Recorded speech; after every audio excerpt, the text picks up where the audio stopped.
포즈로 자신감 있게 세상 사는 이야기 저자세 팟캐스트 제4화 여심 전문의의 여성질환 상담소 2부.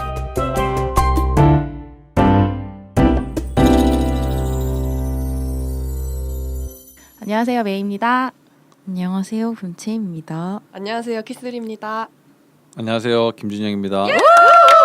아예 그냥 저희 저자세 고정 패널로 모시고 싶으신 김주영 선생님이십니다. 마이크도 딱 4개인데 아, 그러니까요. 네. 그리고 되게 저희랑 융화 잘 되시는 거 네, 뭐 불러주시면 언제든지 오도록 하겠습니다. 감사합니다. 네, 감사합니다. 그 지난 1부에서는 저희가 이제 주로 그 자궁 쪽 관련된 질문들과 답변들을 들었는데요. 2부에서는 거기서 살짝 올라와서 이제 가슴 쪽 이야기를 본격적으로 해보려고 합니다. 네, 김주영 선생님이 전공이 또 그쪽이시니까. 그렇죠, 가슴 전문의. 아, 너무 멋지신 것 같아요. 사실 뭐 우리가 가슴이라고 얘기를 하고 이제 뭐 유방이라고 얘기하면은 좀 이상하게 받아들이는 분들도 네, 있긴 네. 한데, 제가 이제 가슴이라고 하는 거는 네. 물론 이제 젖가슴도 있고요. 네. 그다음에 우리 마음 있잖아요. 마음, 가슴. 이게 굉장히 관련이 많아요. 특히나 오. 여성분들은 네. 속상한 일이 생겼을 때 네. 가슴에 문제가 생기는 경우가 굉장히 많거든요. 스트레스랑 관련된 건가요? 스트레스도 네. 관련돼 있죠. 아, 그렇구나. 네. 그리고 사실 이건 그냥 일반적으로 상식적으로 알려진 이야기 중에서 왜 유방암이 위험한 이유는 또 유방암이 제일 전이가 잘 된다 뭐 이런 얘기도 있잖아요. 네, 뭐 쉽게 전이가 되죠. 네, 이거죠. 그래서 여기가 진짜 나름 중요한 부위로. 네. 그래서 그렇게 중요해서 그런지 네. 사실 뭐 우리가 알고 있는 암 치료 방법들 있잖아요. 네. 그런 것들은 유방암에서는 다 쓸 수 있어요. 아. 예를 들어서 뭐 항암 주사, 네. 항암 약, 네. 그다음에 방사선 치료, 네. 뭐 그다음에 수술하는 방법, 뭐 표적 치료제, 네. 뭐 이런 여러 가지 것들이 네.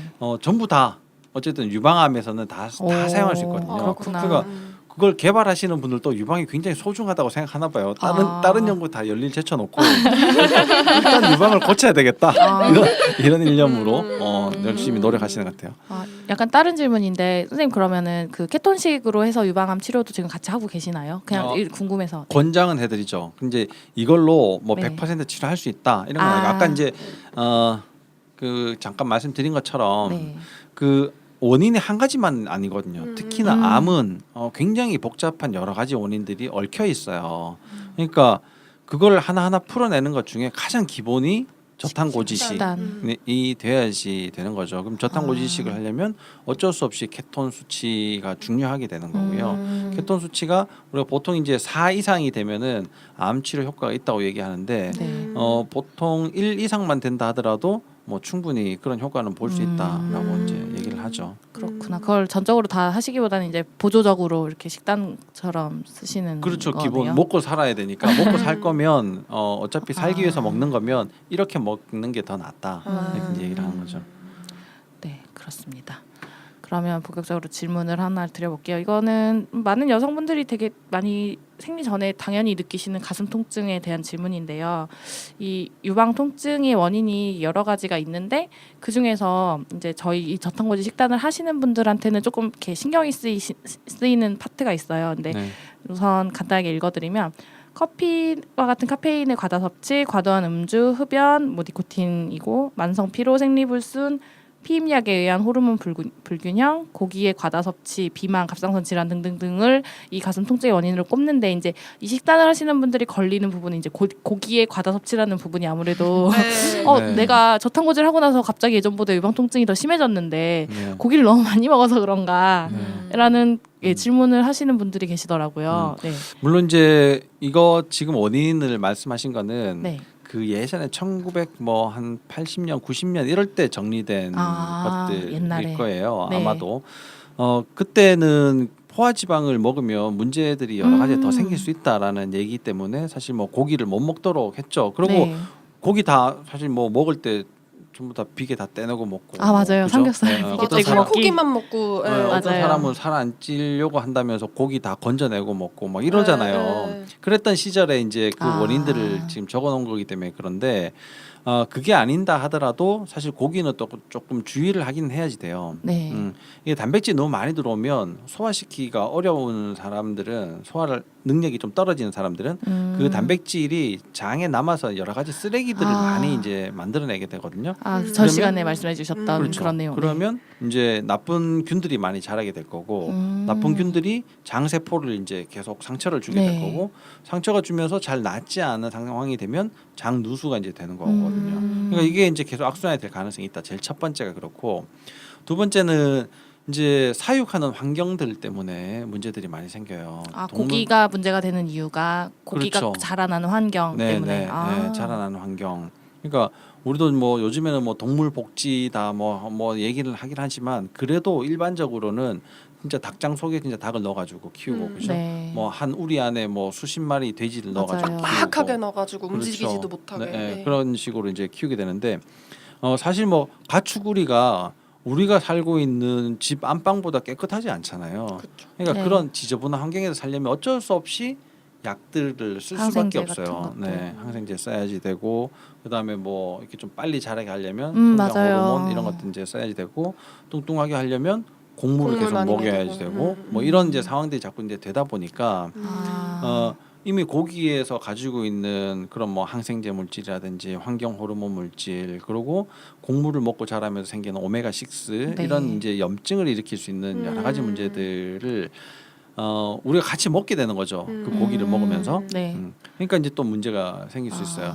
이게 결국은 호르몬의 문제들을 다 야기시킬 수 있기 때문에 그렇고 카페인은 탈수를 만들거든요. 네. 네, 그래서 이게 꼭 뭐 유방뿐만 아니라 탈수가 되면 혈액순환 자체가 이제 떨어지게 돼요. 네, 동맥은 심장에서 나오기 때문에 힘이 있게 쭉 갈 수 있는데 네. 정맥은 밀려서 가야 네, 되거든요. 네. 근데 탈수가 됐어. 그러면 혈관이 짜부러들잖아요. 네. 그럼 밀고 가는 것도 한계가 생긴단 말이에요. 그러면 정체가 되죠. 네. 붓고 네. 아프고 이렇게 이제 되니까 그런 증상들이 생길 수 있어요. 그러면 이 유방 통증의 원인이 혈액순환의 문제도 있는 건 거예요? 그럼요. 아. 그래서 브라를 꽉 끼는 브라 있잖아요. 와이어 네, 브라를 한 사람이 유방암 확률이 훨씬 더 높다. 이거는 이미 이제 네, 영국에서 네, 네, 연구가 돼 있는 부분들이에요. 그래서 이게 물론 뭐 볼륨감을 이렇게 충분히 나타내주고 여성스러움을 이렇게 좀 나타내는 것도 중요하긴 하지만 그런 것들은 사실 한 번씩만 좀 하시고 네.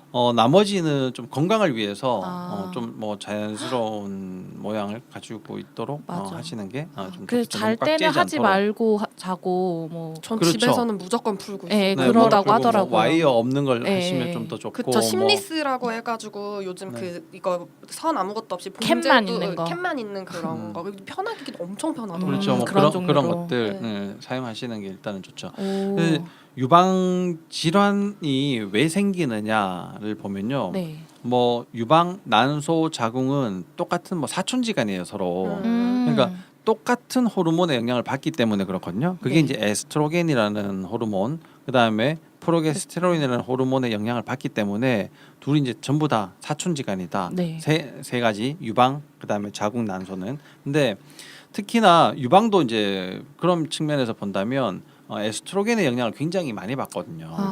그래서 유방에 생기는 질환의 80%는 호르몬성 유방 질환이에요. 그렇구나. 그러니까 에스트로겐 호르몬에 문제가 생겼을 때.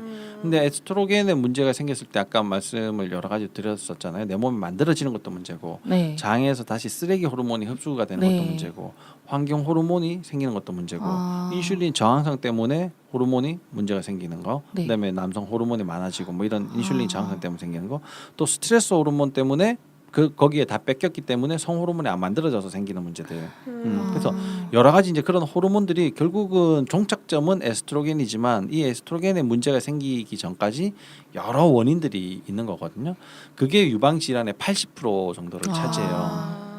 근데 나머지 20%는 흉추신경성 유방 질환. 흉추신경이면은 결국 또 이제 그렇죠. 신경이네요. 그러니까 네. 네. 이게 이제 딱 짚어보면 그 날개 쭉지 사이 있잖아요. 네. 날개 쭉지 사이부터 브라 끈이는 그 사이.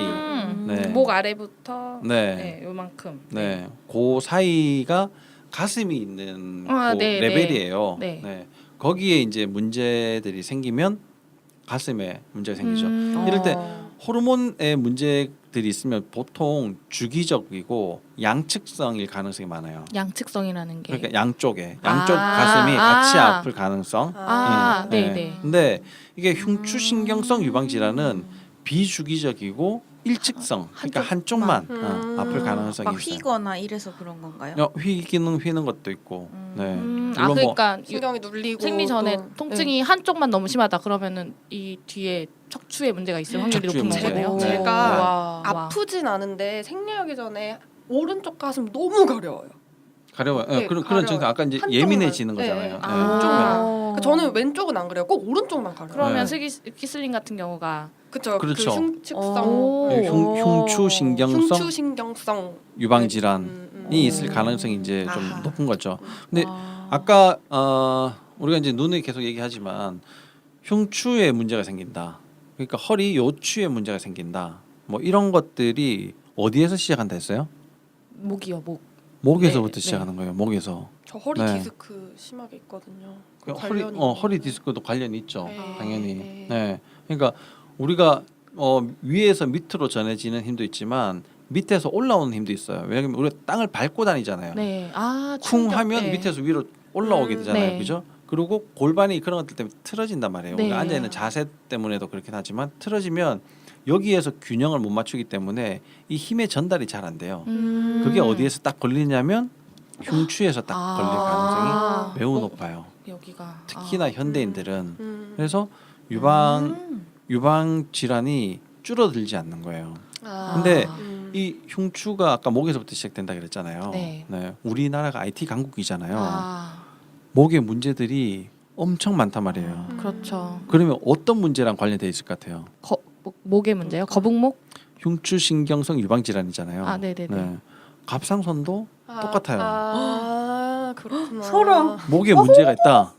그러면 갑상선에 문제들이 많이 생길 수 있는 거예요. 오, 그렇구나. 자, 목에 문제가 생기면 왜 또 그렇게 되냐면 알지 못하는 에너지 누수 현상이 생기는 거잖아요. 에너지 누수가 계속 생기면 어디에선가 에너지를 보충해 줘야지 네. 되고 에너지를 만들어내도록 해주는 게 갑상선 갑상선 호르몬이 호르몬. 하는 일이란 말이에요. 자, 그 일을 계속 하도록 해줘야 되는데 그 일을 하려면 영양분이 와야 되잖아요. 네. 근데 호르몬을 만들려면 기본적으로 요드가 필요하거든요. 그다음에 단백질 같은 것들이 필요하단 말이에요. 아, 만들어야 되는데 어디로 와요? 혈관 타고 와야 네, 될 거 아니에요. 네.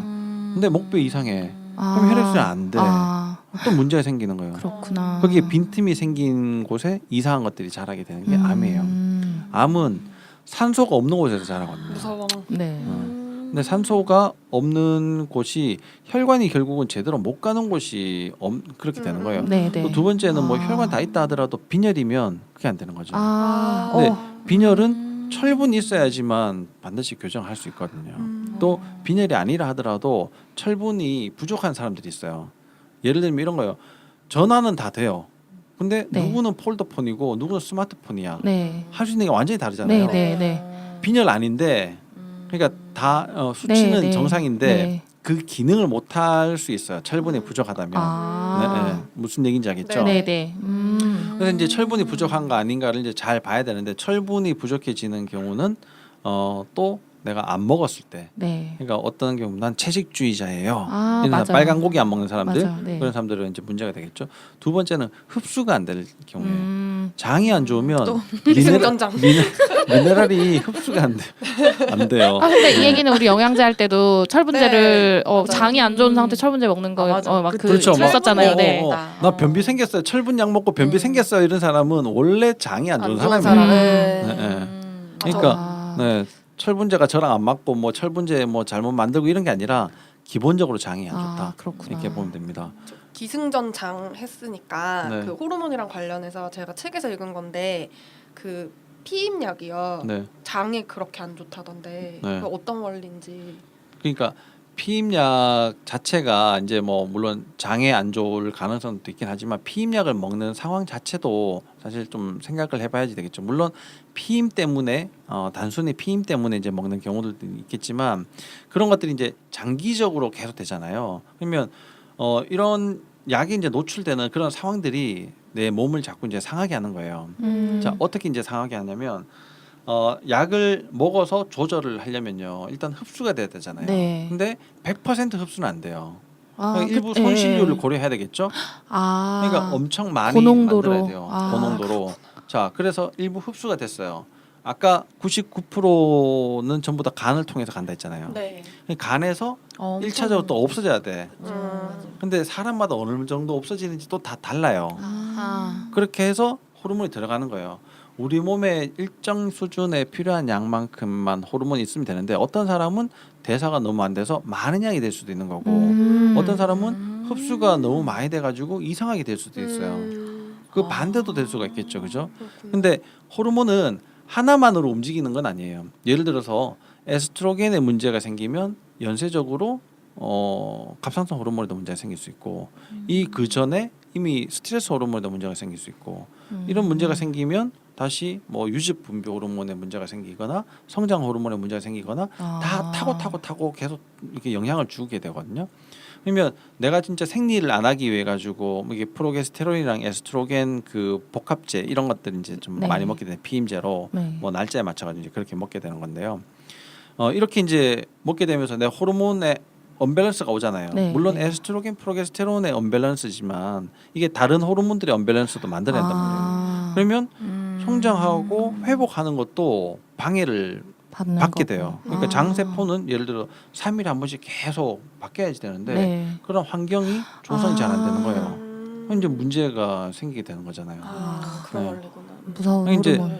이게 타고 가면 결국은 하나의 불씨가 정말 큰 문제를 만들어내게 되는 거예요. 그러네요. 네.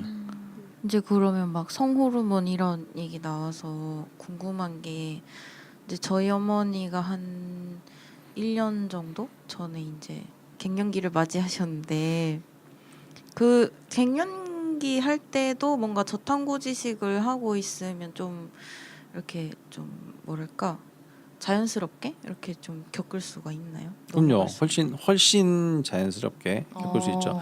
이게 갱년기 증상이 심하게 오시는 분들은 에스트로겐 수치가 여전히 높기 때문에 그래요. 근데 그걸 뒷받침해주는 프로게스테론 수치는 너무 너무 떨어져 높고. 버리게 되거든요. 사실 또 그 나이 때가 신경 쓰고 골치 아픈 일들이 제일 많을 맞아요. 때예요. 맞아. 자식 문제도 있죠. 남편은 이제 뭐 말도 안 듣고 있죠. 뭐. 네, 뭐 어떻게 집에 하셨지?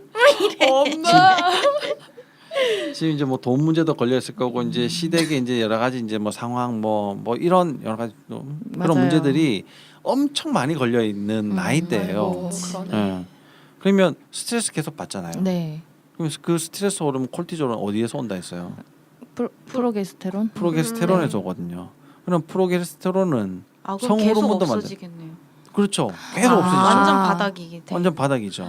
네. 그래서 호르몬 약을 먹음으로써 그거를 네. 이제 이렇게 개선시켜주는. 무마 조금 시켜주는. 채워주는. 그렇죠. 아. 네, 네. 그렇게 이제 무마를 해주고 뭐 조절을 이제 해주게 되는 건데 이게 이제 약을 먹는 걸로 이제 이렇게 그러니까 약 뭐 병원에서 처방을 받아가지고 네. 호르몬제를 복용하고 그런 고비를 넘기는 것보다는 네. 훨씬 더 안전한 방법들이 있단 말이에요. 어. 네, 물론 뭐 귀찮을 수도 있어요. 뭐 요리를 해서 먹어야지 되는 뭐 식단의 변화 이런 것들이 네, 네. 귀찮을 수 있긴 하지만 훨씬 건강하고 안전하거든요. 그런 외부에서 들어오는 호르몬제는 그 증상만 없애줄 뿐이지 그렇죠. 나머지 여러 가지 문제들을 또 만들어내요. 아. 당장 만들어내면 그 약을 안 먹죠. 근데 시간이 한참 흐른 후에 다른 증상으로 나타나거든요. 아. 완전히 엉뚱스러운 증상으로 나타난단 말이에요. 그러니까 이 약 때문에 그런 건지 아닌지 정확히 알 수 없는 거죠. 그렇죠. 호르몬이니까 그게. 호르몬이니까. 네, 사방에서. 예, 예. 그렇게 해서 연관 뭐 몇 년이 지나도 그것 때문에 연관되면 괜찮은데 다른 걸 건드리고 건드려 가지고 도미노 현상으로 그 증상이 생긴 거예요. 그러면은 이 연관성을 잡기가 쉽지 않죠. 네, 네. 네. 그래서 굉장히 조심을 해야 되는데 제일 중요한 건 어쨌든 탄수화물 줄이는 게 에스트로겐 우세증, 그다음에 프로게스테론 감소증을 좀 더 완화시켜주고 회복시켜주는 데 도움이 돼요. 아. 네. 그럼- 저 잠깐 질문이 있는데요. 그 먹는 약이 에스트로겐 제제잖아요. 네. 근데 에스트로겐 우세증인데 에스트로겐을 추가로 넣어주면서 증상을 없애는 거예요. 그러니까 이제 그 에스트로겐이 프로게스테론하고 비해서 많다는 거지. 이제 폐경이고 아, 갱년기니까 이렇게 다- 떨어지는 거죠. 아. 네. 근데 너무 급격하게 팍 떨어지는 거예요. 아 그래서 문제가 생기는 거고. 문제가 생기는 거죠. 그러니까 이게 이제 완만하게 떨어질 수 있도록 만들어줘야 되는데 그 완만하게 이제 안착을 잘 하려면 식단을 바꾸시는 게 굉장히 중요하다. 그러면 뭐 사실 그 나이 때 엄마들은 또 이걸 뭐 저탄고지를 해야 되고 뭐 버터를 뭐 좀 그러면 그쵸, 느끼하네 또 고기 어쩌네 먹어야 뭐. 되고 막 이러시니까 그쵸, 뭐. 밥을 소화 안 먹어야 된다. 된다고. 그렇지. 나는 과일을 못 밥 끊는다. 먹고 몸 산다. 이러고 그렇죠. 그러니까 그런 것들을 적절하게 잘 하시도록 하면서 나머지 이제 음식도 좀 금지를 하면 되는데요. 아하. 안 드셔야지 될 거. 제일 네. 첫 번째 설탕, 아, 네, 그다음에 밀가루, 네. 그다음에 과일, 네. 그다음에 음료수예요. 그거만 드시는 것 같은데 네. 아침에 좋다고 매실청 드시고 맞아. 그러니까요. 네.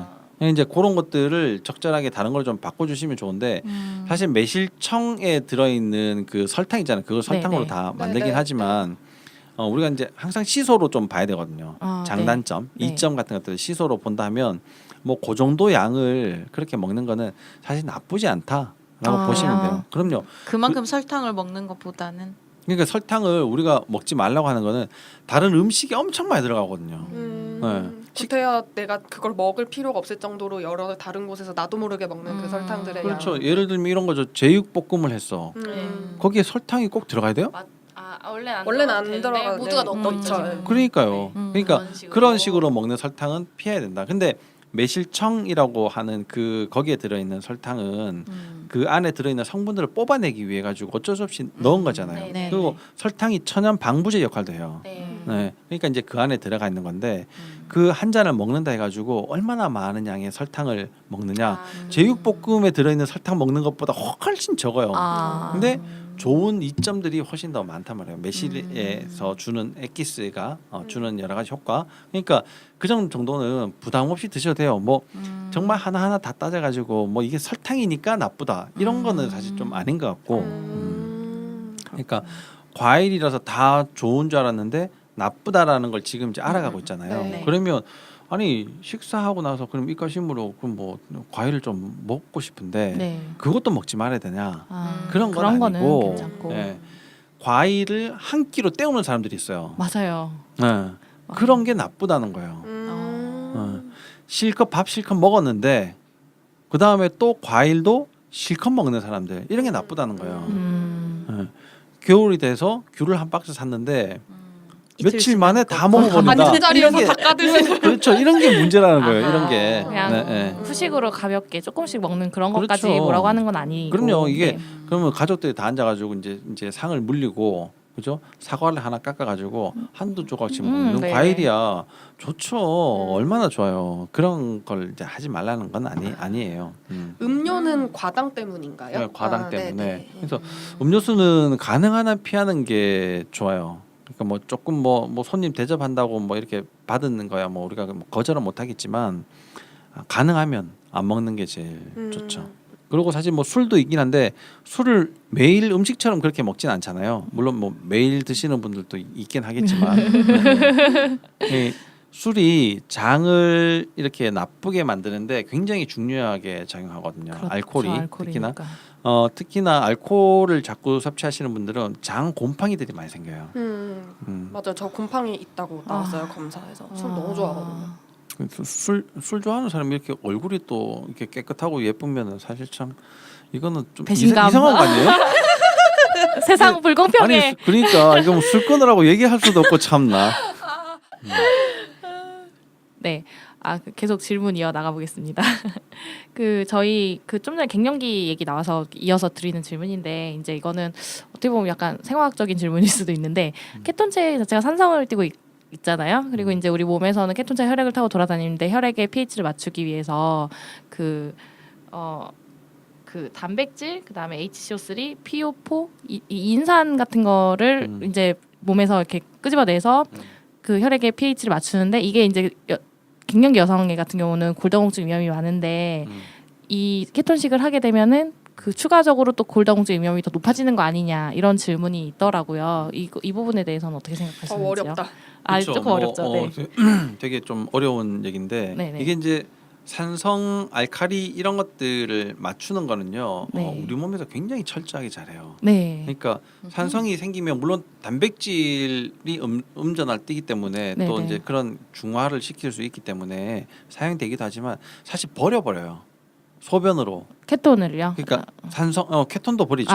네네. 그러니까 산성 물질 자체를. 그래서 소변이 약간 약산성이에요. 그러니까 그렇게 계속 버리고 있기 때문에 우리가 약 알칼리를 계속 유지를 하는 거거든요.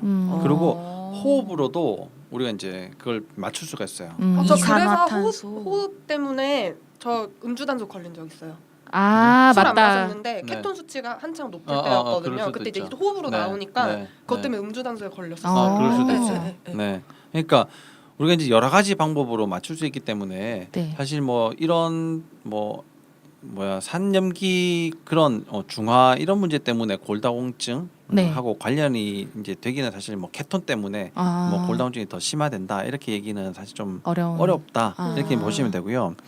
골다공증이 왜 생기는지를 봐야 돼요. 네. 골다공증은 결국은 뼈에 숭숭숭 네. 구멍이 났다는 거 아니에요. 네. 그죠? 다 공이 많다는 얘긴데 뼈는 칼슘으로 돼 있잖아요. 네. 근데 칼슘이 지금 없어진 거예요. 네. 그러면 칼슘을 우리가 먹어주면은 도움이 되느냐의 문제로 이제 다시 이제 가게 되는 건데 그러면 이것도 미네랄이니까 장이 좋아야 되고 어쩌고저쩌고 뭐 이렇게 이제 가야지 되는데요. 칼슘이 왜 그렇게 우리 몸에서 빠져나와야지 되냐면 네. 몸이 산성이라서? 아니 산성이 아니고 우리 몸에 염증이 생기잖아요. 세포 안에서 네. 문제가 생기면 소화기 같은 역할을 해요. 칼슘이. 그러니까 칼슘이 거기에 탁 들어가야지만 불이 치 꺼지는 거예요. 네. 더 많이 들어가잖아요. 그러면 세포가 스스로 죽어버려요. 네. 그게 이제 의학 용어로는 아포프토시스라고 얘기하는데 뭐 자기 스스로 어쨌든 이제 죽게 되는 네. 신호를 일으키게 하는 거예요. 칼슘이. 네. 그러면 내 몸에 염증이 많잖아요. 아. 그러면 칼슘이 많이 쓰이겠죠. 네. 그 칼슘이 어디서 올 것 같아요? 뼈에서. 뼈에서 오거든요. 그래서 생기는 거구나. 그렇죠. 그러니까 나이가 많을수록 생기는 게 골다공증이 맞긴 하지만 네. 세포가 그만큼 이제 노화 속도가 빨라지고 조금만 더 산화가 돼도 금방 염증으로 이제 진행이 되니까 뭐 그렇긴 한데 칼슘 수치 자체도 이제 부족하니까 골다공증이 좀 더 심하게 오겠죠, 그죠? 근데 이 저탄고지 식사 자체가 염증을 가라앉혀주는 식단이잖아요. 그러면 칼슘을 빠져나올 일이 별로 없어지네요. 그렇죠, 덜 쓰겠죠. 와. 네, 그러면 골다공증 위험이 줄어들겠죠. 네, 그게 이제 제일 첫 번째 장점이고요. 저탄고지가 네. 골다공증에 도움이 되는 장점. 네. 그리고 사실 이제 우리가 이걸 또 하면서 여러 가지 영양제들을 많이 알아가고 있잖아요. 네. 마그네슘이 칼슘이 뼈로 들어가는데 인뿐만 아니라 마그네슘이 굉장히 큰 도움을 주거든요. 그래서 골다공증이 있으신 분들은 칼슘을 잘 드시는 것도 중요하지만 네. 칼슘이랑 마그네슘을 같이 드는 게 훨씬 더 중요해요. 사실 칼슘보다도 마그네슘을 잘 드시는 게 더 중요하고 식단의 변화를 같이 하시면 훨씬 도움을 많이 받을 수가 있죠. 그러니까 이게 칼슘은 우리 몸에 어디엔가 있어요. 염증이 있는 곳에 어디에든지 그것만 잘 막아주면 쓸데없이 칼슘을 낭비하지는 않는다. 우리 몸이. 그렇게 생각하시면 돼요. 뭐 50견이라든지 뭐 석회화 건염 이런 거 들어보셨잖아요. 네. 그런 게 다 그거예요. 거기에서 이제 염증이 굉장히 많이 생기니까 거기에 칼슘이 이렇게 계속 염증 때문에 칼슘이 나오면서, 누적이 되니까 그렇죠. 누적이 되면 나중에는 이제 뼈처럼 딱딱하게 긋고 막 그래서 석회화 뭐 이렇게 네. 얘기하는 거잖아요. 네, 그렇게 되는 거예요. 저탄고지의 어떤 효용이 참 모든 길은 네, 저탄고지로 정말. 통한다는 네. 수준이에요 네. 지금. 네. 와 이제 놀랍다. 유방에도 또 마찬가지예요. 네. 유방에 미세석회, 그러니까 석회가 있는 게 이제 문제가 있기 때문에 석회가 생긴 거거든요. 네. 근데 큰 석회는 괜찮아요. 근데 미세석회는 나쁜 거랑 관련이 있을 가능성이 굉장히 많거든요. 왜 그러냐면 이제 아까 얘기했다시피 문제가 생기면 칼슘이 빨리 가야 돼요. 네. 그래서 문제를 빨리 해결을 이제 해야지 되는데 암 세포일 경우에는 성장과 노화와 죽어가는 게 굉장히 속도가 빠르잖아요. 성장 분열이 굉장히 빠른 게 이제 암 세포란 말이에요. 보통 세포들은 주기를 가지고 있죠. 네. 성장을 하고 조금 쉬는 기간들도 있고 다시 재생하고 쉬는 기간도 있고 뭐 이렇게 되는데 네. 암은 그런 게 없어요. 무조건 계속 잘하거든요. 아. 그러면 대사가 엄청 빨라지게 되겠죠. 네. 네, 미토콘드리아는 별로 없는 상태에서 대사를 빨리 하려니까 염증이 많이 생겨야지 된단 말이에요. 그 염증을 줄이려면 칼슘이 들어가는 칼슘이. 거죠. 네. 아. 그래서 암세포의 미세석회가 아. 잘 따라올 수 있는 거예요. 그렇구나. 네, 그래서 그걸 이제 검사를 하는 거죠. 이제 저희 시간이 다 돼서 마지막 질문 드리려고 하는데요. 그 지금 이 저탄고지 식단 하시는 분들 중에서 이렇게 갑상선 수치가 하기 전보다 더 이렇게 떨어지게 나온다. 그래서 여성분들 같은 경우는 이 저탄고지 식단을 하면서 어느 정도 탄수화물을 먹어줘야지, 안 그러면은 이렇게 타이트하게 다이어트를 위해서 하시는 분들 같은 경우에는 갑상선 수치가 떨어져서 오히려 더 살이 안 빠진다, 이런 얘기가 많이 나오거든요. 그래서 이제 이 부분에 대해서는 어떻게 적용을 그렇죠. 하시는지. 그 말씀이 맞기도 하고 네. 또 어떤 분들은 적용이 안 되기도 하고 아. 뭐 그렇게 이제 보는데요. 네. 갑상선의 문제는 제일 중요한 거는 자기한테 몸에서 나타나는 증상이 제일 중요하고 네네. 이게 수치상의 변화가 절대적인 거는 아니에요. 아, 필요 상황에 따라 가지고 수치는 변화할 수 있거든요. 근데 그게 꼭 약을 먹거나 치료를 해야 될 정도로 심각한 문제냐? 네. 그렇지는 않더라는 거예요. 아. 뭐 물론 기존의 의학에서는 어떤 수치, 일정 수치가 넘어가면 꼭 이제 뭐 복용해야지 되는 약들이 네네. 있었는데 꼭 그렇게 하지 않아도 다른 상황들이 조절되면, 예를 들어서 에너지 누수가 되는 걸 막아주면 네. 갑상선이 쓸데없이 일을 하는 게 아. 없어지더라. 음. 그리고 아까도 얘기했지만 경추의 문제를 네네. 해결해 주니까 갑상선의 문제도 해결되더라. 음. 그러니까 원인이 어디에 있는지를 일단은 먼저 좀 찾는 봐야 게. 되겠죠, 그죠? 네. 그럼 이 식단하면서 왜 손발이 더 차가워요 이러신 분들은 근데 갑상선의 기능 저하를 의심해 볼 수는 있는 건가요? 예, 기능 저하도 의심해 볼 수 있겠지만, 아, 네. 그 사람은 뭐 신경성 문제도 같이 단순히 왜냐하면 혈관을 움직이는 거는 신경이 해주는 거예요. 우리가 바짝 긴장하면 혈관이 바짝 수축을 네. 하고 뭐 닭살이 팍 돋고 네. 뭐 이런 식으로 되잖아요. 혈관 내가 조절할 수 있는 게 아니거든요. 손발이 차다는 거는 심장이 덜 뛰든지 혈관이 막혀 있든지 아. 순환이 안 되는 거예요. 그러니까 탈수나 네. 아니면 뭐 신경에 문제가 있거나 아. 그 신경이 이제 레벨이 8이니까 네. 아무래도 목부터 흉추 그 사이쯤이 오. 더 관련이 있겠죠, 그죠? 네, 거기에 문제가 있으신 분들은 손발이 찰 가능성이 매우 높아요. 그러니까 단순히 그냥 탄수를 안 먹어서 그런 거라고 보기에는 더 복잡한 원인들이 있는 그렇죠. 거네요. 네. 그러니까 이게 이제 탄수를 조금씩 먹어보는 게 사실은 그냥 집에서 제일 간단하게 할 수 있는 일이잖아요. 병원 가서 뭐 네네네. 검사해야 되고 막 치료받아야 되고 이런 네. 식이니까 우선 그렇게 한번 해보는 거죠. 그리고 약간 좀 문제가 개선되면 또 조금 줄여보는 거고 또 문제가 먼저 생기면 조금 늘려보고 줄이고 반복을 하다 보면 어느 일정 양이 이제 나오거든요. 네. 그 탄수화물 먹어도 되는 탄수화물의 양을 찾아가는 게 아, 저탄고지식이에요. 자기한테 알맞는 양. 그렇죠. 네, 네, 그걸 찾아가는 게 제일 중요하죠. 그렇구나. 네. 와, 선생님 오늘 저희 뭐 약간 질문지도 준비 없이 솔직히 그냥 막 던졌는데 질문을 생산 뉴스. 네, 막힘없이 정말 너무 술술술 잘해주셔가지고 너무 대본도 없이 감사드립니다. 이렇게 막 그러니까요. 들으시는 분들 이번에 또 필기 열심히 하시겠는데요. 두 번째 그러니까요. 들으시면서. 네. 진짜 너무 감사해요. 유익해. 진짜. 너무 예. 유익해. 아쉬워요. 이거 진짜 진짜. 한 5부작 기획을 한번 해봐야 될 것 같은데. 너무 짧아요 시간이. 그러니까요. 그렇죠. 이게 참 궁금한 것들이 많은데 이렇게 자꾸 여러 가지 상황에 대해서 얘기를 하다 보면요. 네. 결국은 답은 간단해요. 그렇게 간단해지는 이유가 결국은 진실된 거는 이게 변하지 않고 바뀌지 않는 거거든요. 네. 그러니까 믿음을 가지고 그냥 꾸준히 하시고요. 네. 중간에 이제 다른 변화들이 생기고 문제가 생기면 또 다른 원인들을 찾아서 하나하나 조각을 맞춰가는 게 뭐 가장 중요하지 않을까 이렇게 너무 좋은 생각을 합니다. 말씀. 네. 네, 좋은 말씀 마무리로 저희 2부까지 이렇게 마무리하겠습니다. 선생님 너무 감사드립니다. 네, 수고하셨습니다. 수고하셨습니다. 감사합니다.